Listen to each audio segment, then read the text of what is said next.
Hi everyone, welcome to my channel. It's good to be back. What does prosperity look like to you?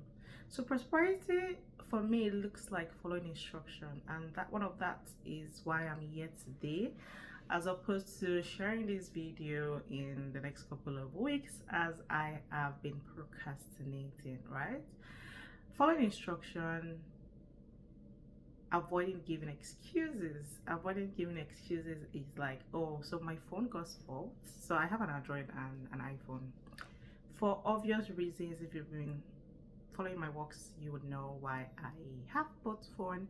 The Android got spoiled first of all, and then the iPhone, and it's just been a back and forth, and I was determined not to make a change for different reasons that I will most likely address in another video.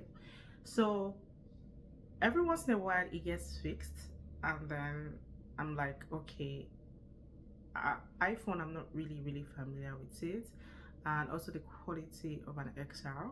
So those are just excuses, right?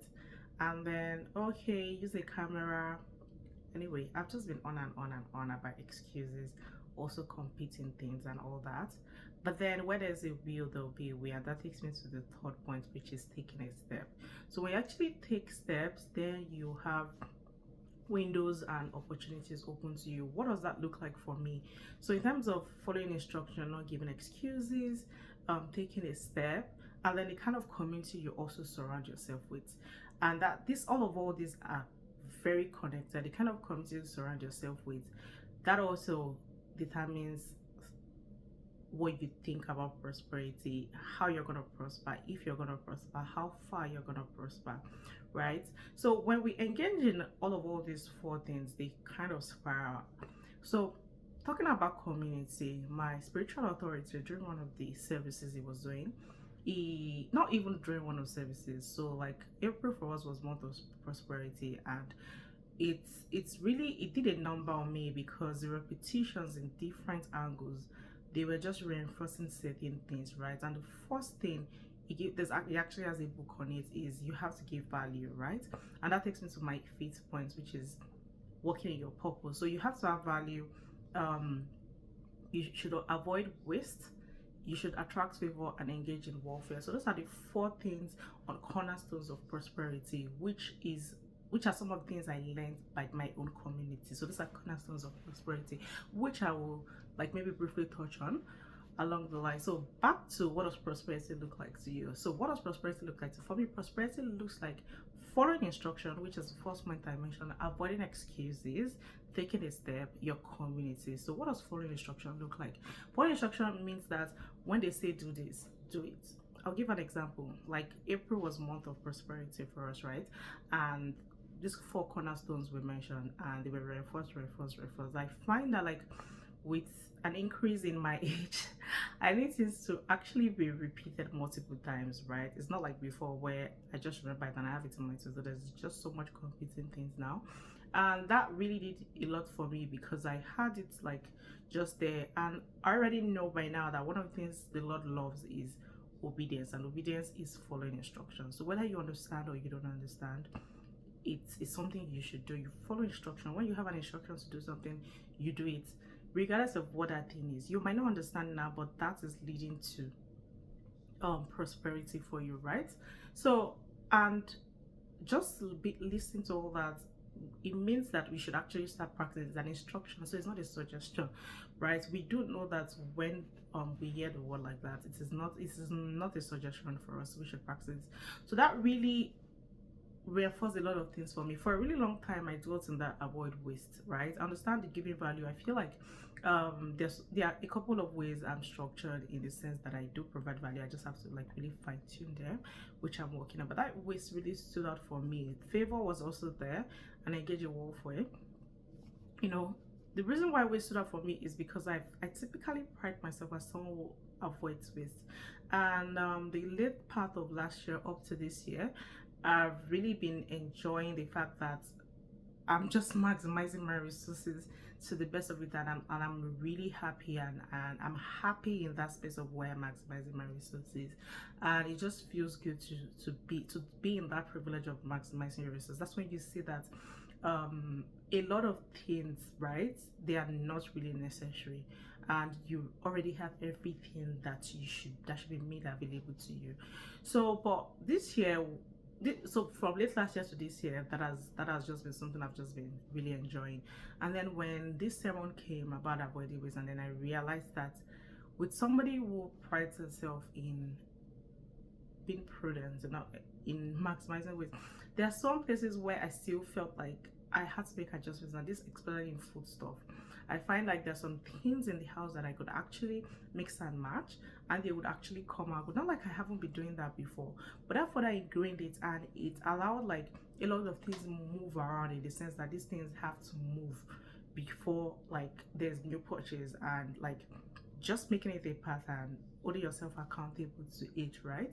When you start actually following instructions, it provides certain clarity and it empowers you for other things. What does that also look like for me? In the church I attend, we had some instructions on certain things to do, and I was looking at how competing my priorities were.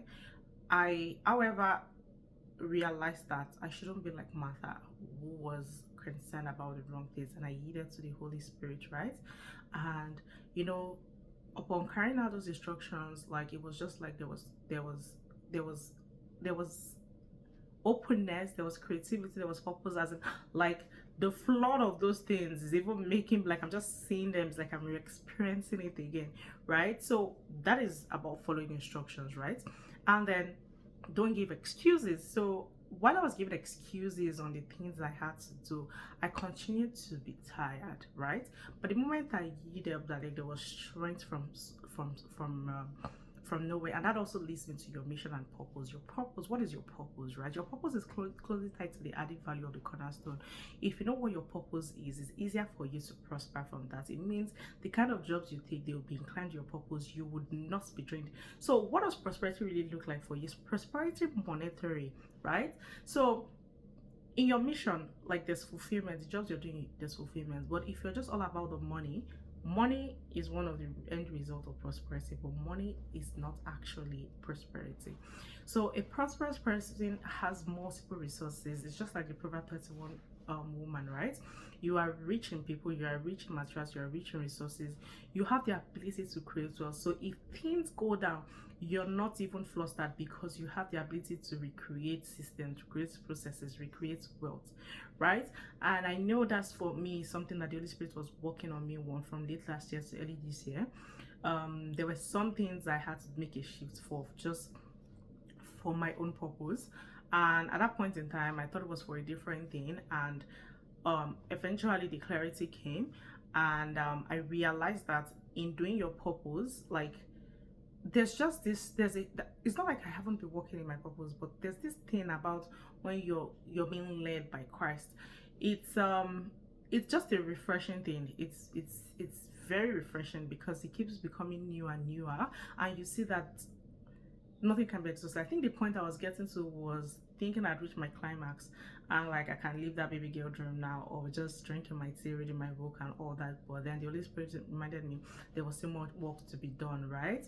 Because I had thought I had closed and sealed a certain aspect, and now I could just work in my purpose, right?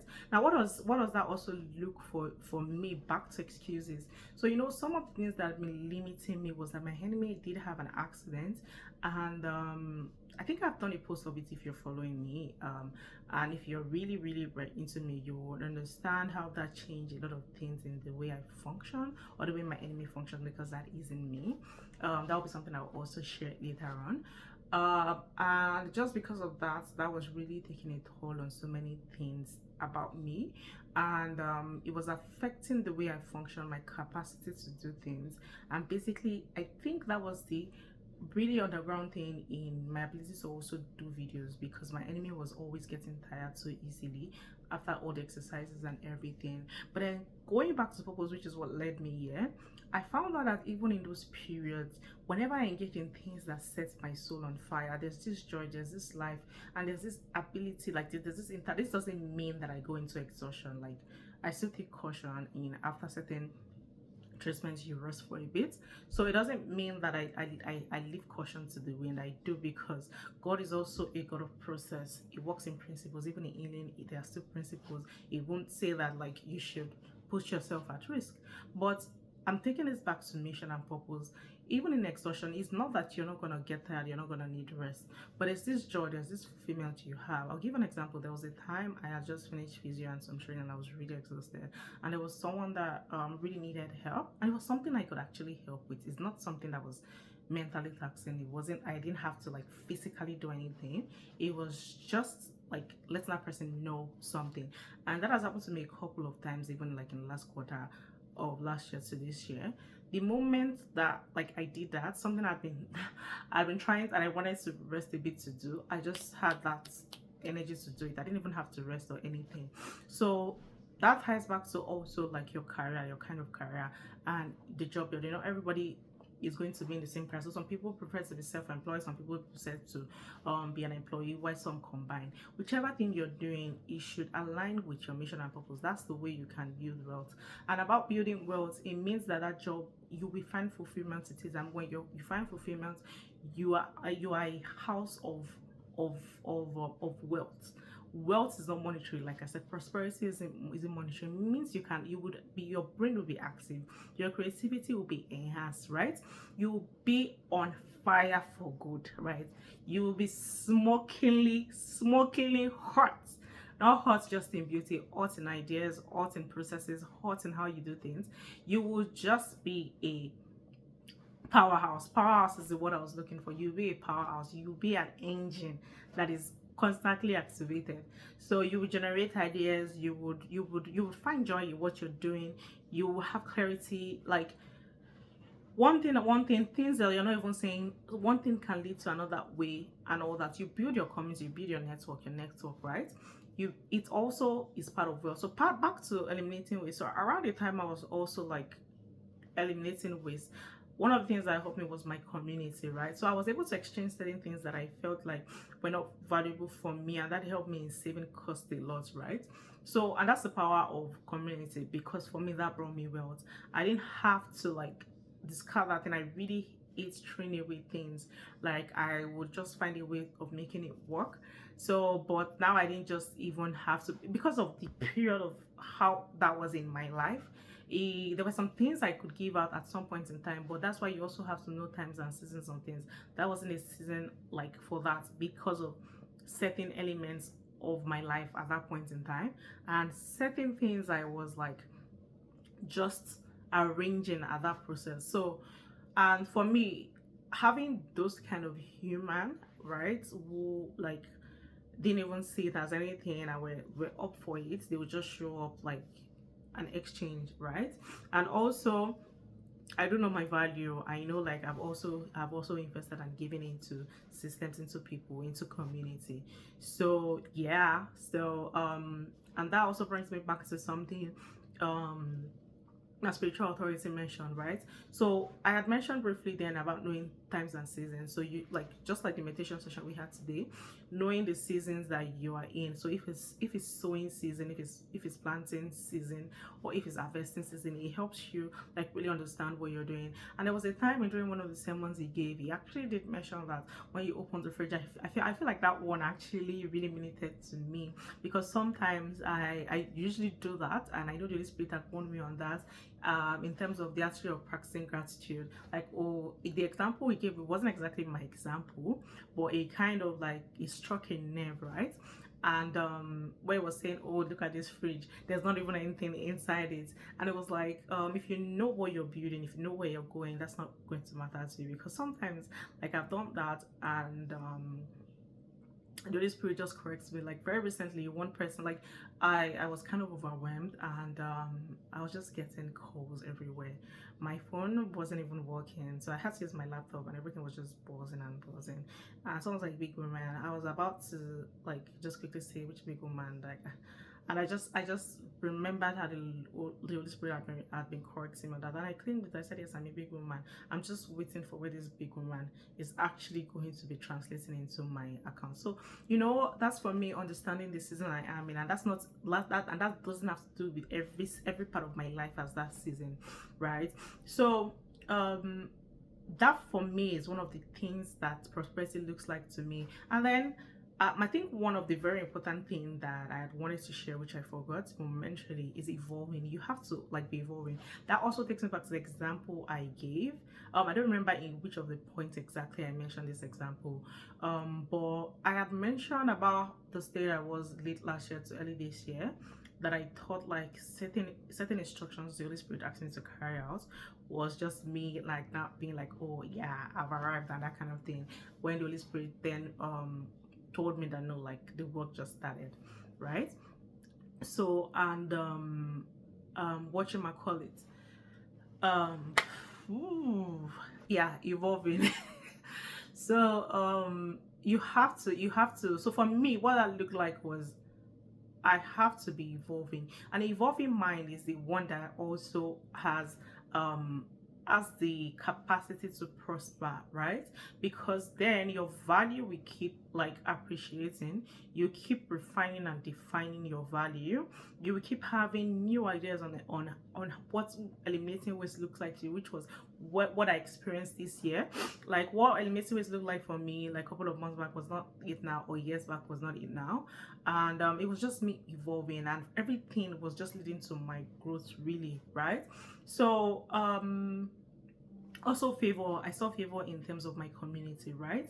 I'm not like interconnecting like what prosperity looks like to me now with the cornerstones of prosperity I mentioned, right? So my community, I was able to get favor from them just because I built that community, and I was able to exchange value, right? And then engaging in warfare, I'm not even gonna talk to you about that one. You can watch our video on it. Yeah, and you'll see more on that. But it just means like you have to be ready to face battles and do the work, right? You shouldn't run away from battle. You shouldn't run away from challenges. You should be ready to face them, right? So these are what prosperity looks like to me. It looks like following instructions. It looks like not giving excuses. Back to not giving excuses, I had said that about the injuries my enemy had sustained, not me, the recovery process. I remember, I think it was last month during the river, and I had mentioned like when I was trying to during the debrief, when I was trying to share an experience I had about my right arm and what I was having there, which in the sense that in the past, like my enemy had always like experienced pain there, but at that moment it wasn't. So when I was just talking then, and I was like, Holy Spirit, am I gonna do the work? My enemy is in so much pain, this work. And I could literally perceive like the word, the correction, or the addressing. I think addressing would be more of it, because it wasn't reprimanded. It was like, you keep saying this work, this work, this work, this work. With the one you have, with the little capacity you have, what have you used it for? And I think for me, that was what made me get reunited back in my ministry. Of I just really love helping people. I love helping people. It gives me a lot of joy. Like I like being of value to people. Like it lights me up. I love it. Like I love it. That's just something I love.